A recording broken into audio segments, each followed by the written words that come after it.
ये आज जो मैं आपको सुनाने जा रहा हूं, ये सब माता पिता ध्यान से सुने, और वो लोग भी सुने जिनके बच्चे नहीं, क्योंकि उनके पड़ोस में बच्चे हैं, उनके आसपास बच्चे हैं। सब लोग ध्यान से सुने। आप जाने कि आपके बोले गए शब्द किसी का भी जीवन बदल सकते हैं, लेकिन सबसे पहले ये बच्चों पर लागू होता है, क्योंकि बच्चे हमारे देश का, हमारी दुनिया का भविष्य। ये प्रसंग ध्यान से सुनिएगा और समझिएगा इस प्रसंग को। हरे कृष्ण दोस्तों, मैं हूं अनुज शर्मा। एक बार एक बड़ा सा होटल था। उसमें एक गरीब बाप अपनी बेटी के साथ अंदर घुसा। बहुत बड़ा होटल था, 5 स्टार होटल था। गरीब बाप अपनी बेटी के साथ अंदर गया। बहुत ज्यादा अच्छे कपड़े नहीं पहने थे पिता ने, बड़ा साधारण सा दिखने वाला इंसान, और साधारण सी बेटी अपनी स्कूल यूनिफॉर्म में। दोनों बाप बेटी अंदर गए, जाकर एक टेबल पर बैठ गए। पिता मायूस नहीं था, बहुत खुश था, और बेटी तो बहुत ज्यादा खुश थी। पहली बार इतने बड़े होटल में आई थी, चारों तरफ देख रही थी। इतने में एक वेटर आया। उसने कहा कि मैं आपके लिए क्या कर सकता हूं, क्या लाऊं आपके लिए। तो पिता ने कहा कि एक पाव भाजी लेकर आओ। तो वेटर ने कहा कि सिर्फ एक पाव भाजी? एक क्यों, दो क्यों नहीं? तो पिता ने कहा कि एक इसलिए कि आज मेरी बेटी ने पूरे जिले में 10वीं कक्षा में अव्वल दर्जा प्राप्त किया है। फर्स्ट क्लास फर्स्ट आई है पूरे जिले में। मैं बहुत खुश हूं। मैंने इसे कहा था कि जब तू पूरे जिले में फर्स्ट आएगी तो मैं तुझे तेरी मर्जी की जगह पर पाव भाजी खिलाऊं। उसे आपका ये होटल बहुत पसंद है। तो मेरे पास इतने ही पैसे हैं कि मैं एक पाव भाजी अपनी बेटी को खिला पाऊं, तो आप इसके लिए एक पाव भाजी लेकर आइए। वेटर ने कहा कि ठीक है। वेटर के मन में एक अलग भाव आया। उसने कहा कि देखो कितनी बड़ी बात है, एक पिता अपनी बेटी को लेकर आया है। उसके पास इतने पैसे नहीं है, बस इतने ही पैसे हैं कि बेटी को एक पाव भाजी खिला सके। होटल बड़ा है, बिल भी बड़ा आए। तो वेटर होटल के मैनेजर के पास गया। वहीं पर उसका मालिक खड़ा। मैनेजर से कहा कि मैं एक प्रार्थना आपसे करना चाहता हूं। मैनेजर ने कहा कि कहिए। तो वेटर ने कहा कि मैं चाहता हूं कि वो सामने बाप बेटी बैठे हुए, उन्होंने एक पाव भाजी ऑर्डर की। मैं चाहता हूं आप 2 पाव भाजी दें और एक पाव भाजी के पैसे मेरी तनख्वाह से काटें। तो मालिक ने कहा कि क्यों, ऐसा क्यों? तो वेटर ने बताया कि आज उसकी बेटी ने परीक्षा में अव्वल दर्जा प्राप्त किया है, पूरे जिले में फर्स्ट आई। पिता ने वादा किया था कि जब तू फर्स्ट आएगी तो मैं तुझे तेरी मर्जी के होटल में ले जाऊंगा और पाव भाजी खिलाऊंगा, पर उनके पास एक ही पाव भाजी के पैसे। मैं चाहता हूं इस खुशी के मौके पर बाप बेटी दोनों पाव भाजी खा। तो मालिक ने कहा, अरे वाह, तेरा इतना अच्छा भाव है, तो सुन, उनके लिए 2 पाव भाजी बनवा, 2-4 पैक भी कर दे, और साथ में 4-5 मिठाई के डब्बे भी दे। उनको बोलना ये तो सारे जिले के लिए गर्व की बात है कि आपकी बेटी ने जिले में प्रथम स्थान प्राप्त किया है। ये तो हम सब के लिए गर्व की बात है। तो इस खुशी को आप अकेले क्यों मनाएंगे, हम सब मनाएंगे। वेटर बड़ा खुश हुआ। बाप बेटी के लिए पाव भाजी लेकर गया, मिठाई के डब्बे लेकर गया, कुछ पाव भाजी साथ में बांधी। पिता ने कहा कि ये सब क्या है, इतने पैसे मेरे पास नहीं है, मुझे एक ही पाव भाजी चाहिए। वेटर ने बताया कि नहीं, सिर्फ आपकी बेटी प्रथम नहीं आई, पूरे जिले की बेटी प्रथम आई। ये हमारे लिए गर्व की बात है कि आपकी बेटी ने अव्वल दर्जा प्राप्त किया है। ये हमारे लिए भी तो खुशी की बात है।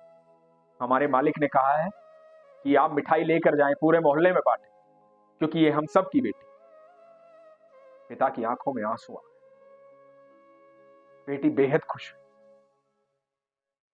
वो दिन पिता की जिंदगी में उत्सव का दिन था, और बेटी की जिंदगी में भी वो दिन उत्सव का दिन था। बड़ी धूमधाम से वो दिन मनाया गया। समय बीतने लगा, बेटी बड़ी हो गई। हमेशा परिणाम अच्छे आते थे। जब बड़ी हो गई तो कलेक्टर के लिए चुनाव। काफी समय बाद ऐसा समय आया, वो कलेक्टर बनकर अपने ही शहर में वापस आया। उसका तबादला वहां हुआ। जब उसका तबादला वहां हुआ तो उसने अपने कर्मचारियों को कहा कि जाकर के उस होटल में कह दो कि आज मैं खाने के लिए वहां आऊं। कर्मचारियों ने जाकर के कह दिया कि आज कलेक्टर साहिबा आपके यहाँ खाना खाने आई। यहां होटल में तो हड़बड़ी मच गई, कलेक्टर साहिबा आ रही। तैयारी होने लगी, होटल को साफ सुथरा किया गया। होटल का मालिक भी वहीं था, मैनेजर भी वहीं, सब वहीं थे। कुछ देर बाद कलेक्टर साहिबा आई, कई गाड़ियों के साथ, कई कर्मचारियों के साथ होटल में घुसी। जब होटल में घुसी तो मालिक हाथ जोड़कर खड़ा था। सब लोग स्वागत में खड़े। कलेक्टर साहिबा आई, बड़ी बात थी। खाने की टेबल सजाई गई थी। कलेक्टर साहिबा टेबल पर बैठी। मालिक को बुलाया, उनको बोला कि आप भी मेरे साथ खाना खाइए और अपने पूरे स्टाफ को बुलाइए, हम सब मिलकर साथ में खाना खाएं। मालिक ने कहा कि नहीं, आप खाइए, मैम आप बैठिए, आपके स्वागत की तैयारी की गई, हमारा सौभाग्य है कि आप यहां आए। तो कलेक्टर साहिबा ने कहा कि नहीं, मेरा सौभाग्य है कि मैं यहां आई। यदि आप उस दिन मेरे पिता को और मुझे इतना प्रोत्साहन ना देते, इतनी प्रशंसा ना करते, आप अपनी बेटी मुझे ना मानते, तो मैं यहां तक कभी ना पहुंच पाते। आपने कहा था कि मैं सिर्फ मेरे पिता की बेटी नहीं, इस पूरे जिले की बेटी। आपको याद है जब मैं 10वीं में अव्वल आई थी, मेरे पिता और मैं यहां पाव भाजी खाने आए थे और आपने बहुत सारी मिठाइयां दी जिसे हमने अपने मोहल्ले में बांटा था। आपने हमारी जिंदगी को उत्सव कर दिया था। आज मैं यहां तक पहुंची हूं तो उसमें आपका बड़ा योगदान है। आपकी वजह से मैं यहां पहुंची, इसलिए आज के दिन को उत्सव की तरह मनाएं। हम सबका उत्सव है। ये सिर्फ मेरी नहीं, आपकी सफलता है, आप सबकी सफलता है। दोस्तों, जब भी कोई बच्चा अच्छा कार्य करे, अच्छे कार्य में अग्रसर हो, हमेशा उसका प्रोत्साहन कीजिए। सब बच्चे एक जैसे होते हैं, ईश्वर के घर से बिल्कुल एक जैसी बुद्धि लेकर आते हैं। सबका गुण अलग अलग होता है। इतनी बड़ी दुनिया है, प्रकृति ने बहुत कुछ बनाया है। कभी ये ना समझे कि आपके बच्चे के अंदर ये खामी है। आप ये ढूंढे कि आपके बच्चे के अंदर खासियत क्या है, अलग क्या है जो और बच्चों में नहीं है, और उस ऊर्जा को सही दिशा दें, उसे सही मार्ग बताएं, उसे सही शिक्षा दें। गलती तब होती है कि जब बच्चा कुछ और करना चाहता है, आप कुछ और चाहते हैं। यदि आप सही मार्ग बचपन से दिखाएंगे, उनका साथ देंगे, तो आप यकीन मानिए वो देश और दुनिया को बदलने की ताकत रखते हैं, समाज को बदलने की ताकत रखते हैं। लेकिन एक बहका हुआ कदम उनके और आपके जीवन को बर्बाद कर सकता है। आप कुछ ना करें, पर उन्हें सही मार्ग के बारे में बताएं, सही साहित्य पढ़ाएं, सही साहित्य सुनाएं, अच्छी अच्छी बातें बताएं, अच्छे संस्कार दें। आप यकीन मानना, आपकी बोली गई कोई भी चीज अनसुनी नहीं होती। आप सिर्फ अपनी बातें बोलें, अपने शब्द बोलें। आपके शब्दों में बहुत ऊर्जा है। आपके शब्द किसी का भी जीवन बदल सकते हैं। हमारा जो सबकॉन्शियस माइंड है वो हर बात को सुनता है, हर बात को स्टोर रखता है। एक समय आने पर वो बातें जो किसी के द्वारा कही गई, वो शब्द किसी के द्वारा जो हमारे दिमाग में डाले गए, वो अपना कार्य करते हैं, चाहे वो सही हो या गलत हो। इसलिए हमेशा अपने आसपास अपने बच्चों को, सबको सही राह दिखाएं, सही बातें करें। आपका बोला गया एक भी शब्द निरर्थक नहीं होता है। इसलिए शब्दों को बोलने से पहले 10 बार सोचें कि आप क्या बोल रहे हैं, कहां बोल रहे हैं और किसके सामने बोल रहे हैं। आजकल हम बात करते हैं कि बहुत आधुनिक हो गए, बहुत खुले हो गए।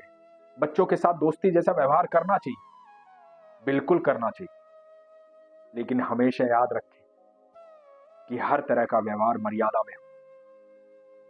भगवान राम जैसी मर्यादा अपने बच्चों को सिखाएं और भगवान श्री कृष्ण जैसा प्रेम। हमेशा अच्छे संस्कार अपने बच्चों को दें।